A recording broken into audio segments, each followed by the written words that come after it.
Welcome to the ISF podcast from the Information Security Forum, featuring timely conversations, practical insights, and resources for global cybersecurity professionals. I'm your host, Tavia Gilbert. This season, we are in conversation with the keynote speakers from ISF's 2021 Digital Congress. Today, ISF CEO Steve Durbin is in conversation with Max McKeown, a writer, consultant, and researcher specializing in innovation strategy, leadership, and culture. He and Steve talk about effective communication, resilience, and how to lead with long-term vision when you feel overwhelmed by day-to-day tasks. Max, thanks very much for coming along and talking to me. Delight. You spoke at our Congress, Digital 2021. Yes. And very well received. Very different. I think a lot of people have said to me, that the sort of concept of you standing there and drawing was really captivating for a lot of them. Others have talked to me about, how did you come up with the terms, bloody island, beautiful, paradise, and all that sort of movement and so on, and, nowism. And of course, people listening to this podcast are probably sitting there going, what on earth is he talking about? Yeah, even worse. Because it was different and we didn't watch it. Exactly. So let's start with that. What is nowism? Because you've written about it, you talked about it at our Congress. Give us the 30 seconds. What is nowism and why is it appropriate today? It has a number of threads, which I'll try to get to quickly. One is it's the art of always moving forward. Right. So it takes what many people may believe, but the idea that you are always better, almost always better to just keep moving forward, whether you have to sort of pull yourself along or run along. So movement is good for us physically and otherwise. And so as this, anti-procrastination mode, not telling you off, not telling you to do to-do lists, but saying just keep the movement going. If you don't start, you're finished type of idea.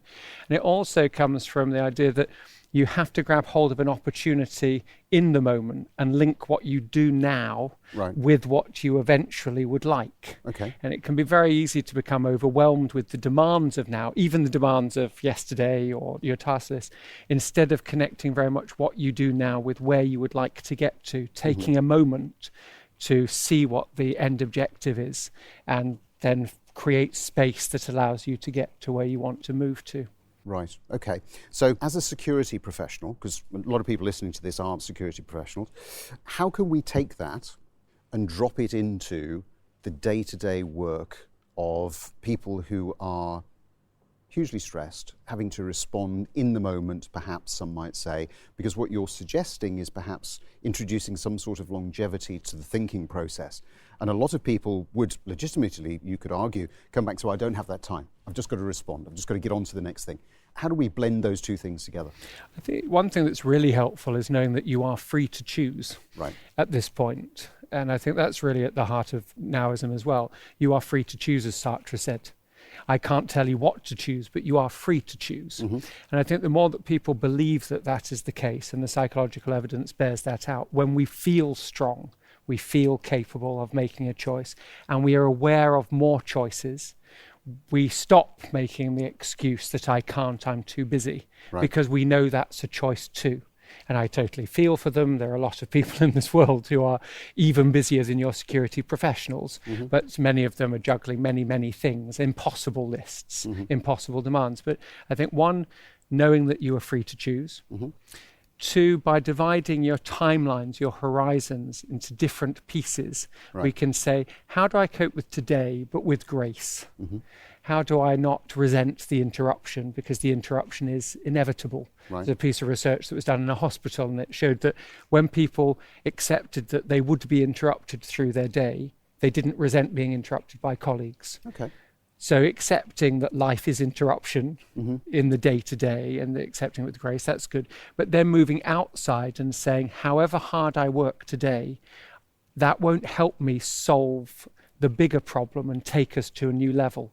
I have to give myself enough slack to solve next month's problems or take us somewhere much better in a year or 2 years.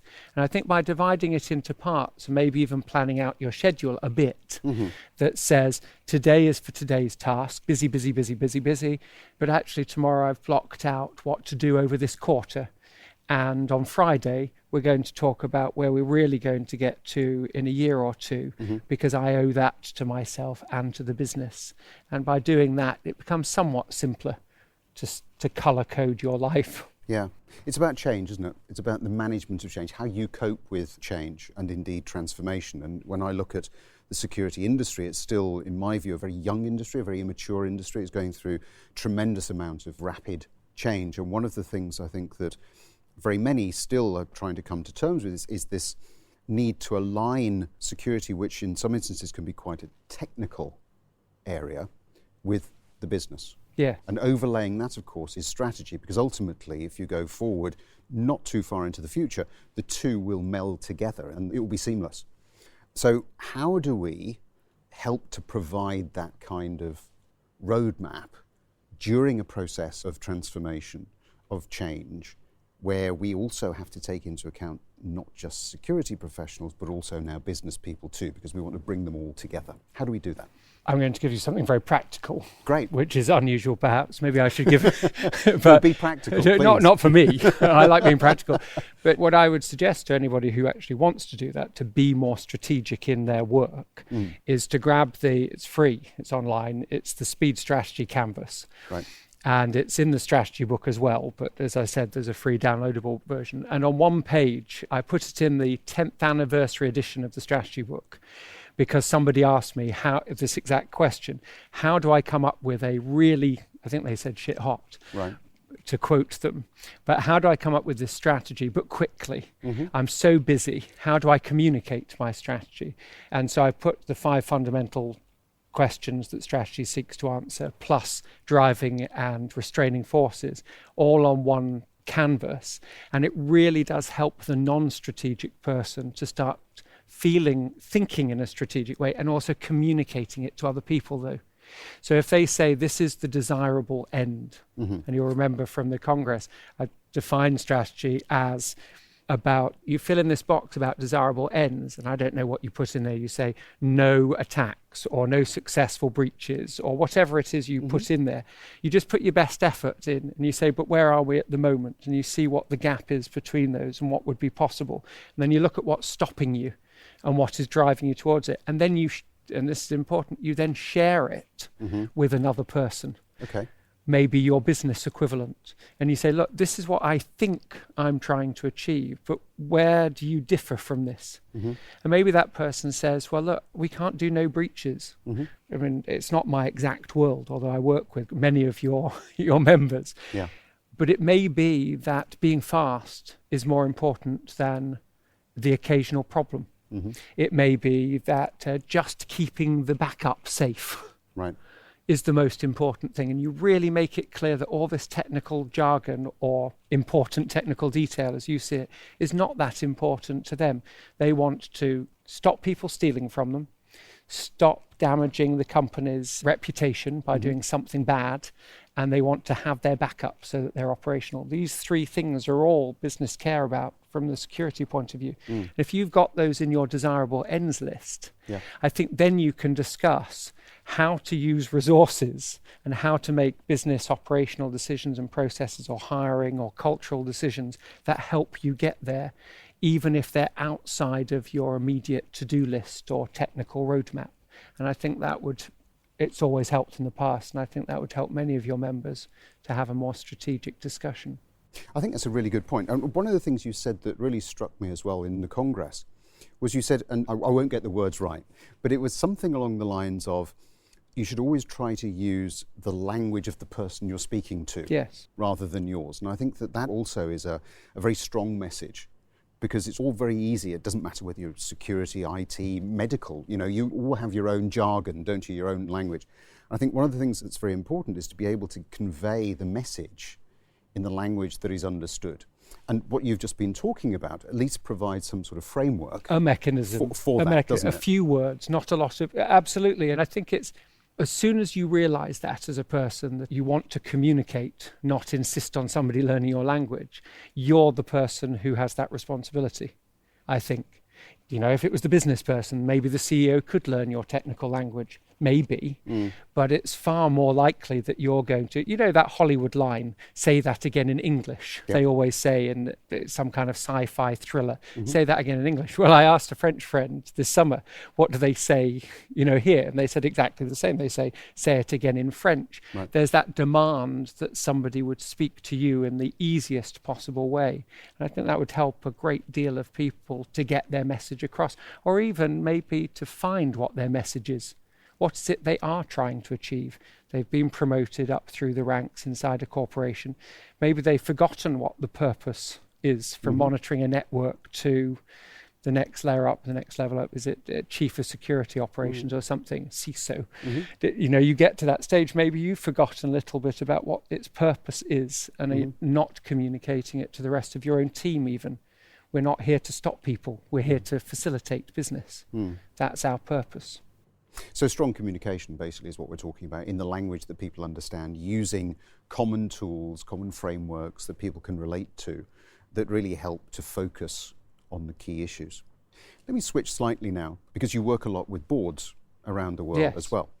And when I talk to boards, I think one of the things that always strikes me is they're getting better, but there's something of a lack of understanding of the magnitude of a breach, of a security incident. It doesn't have to be a cataclysmic breach that takes a company down.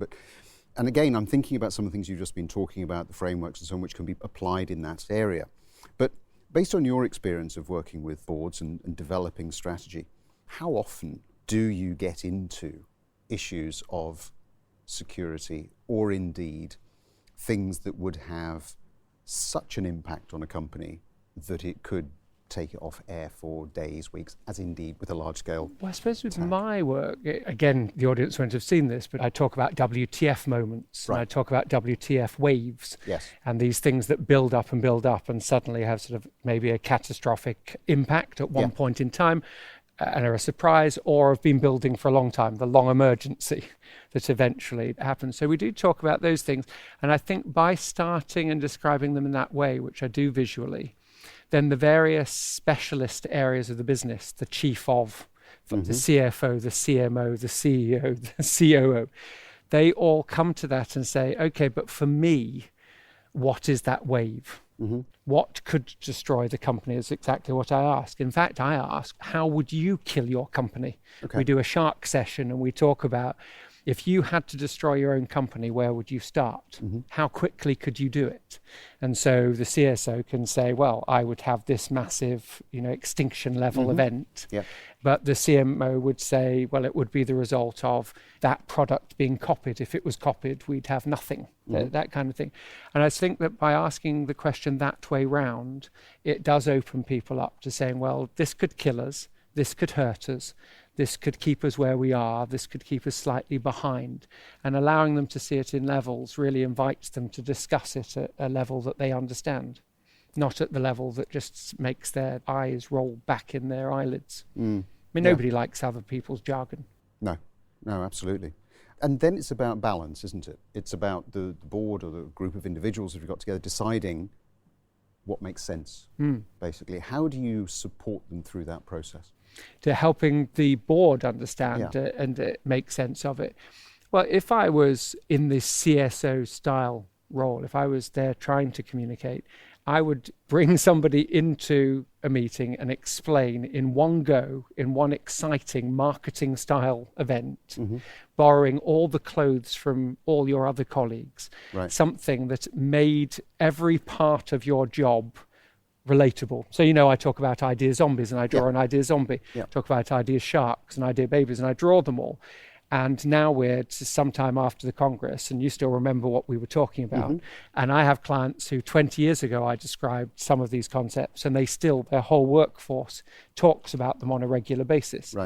So there's no reason at all that you couldn't bring to life in that kind of cartoonish way your business. I don't think it dumbs it down.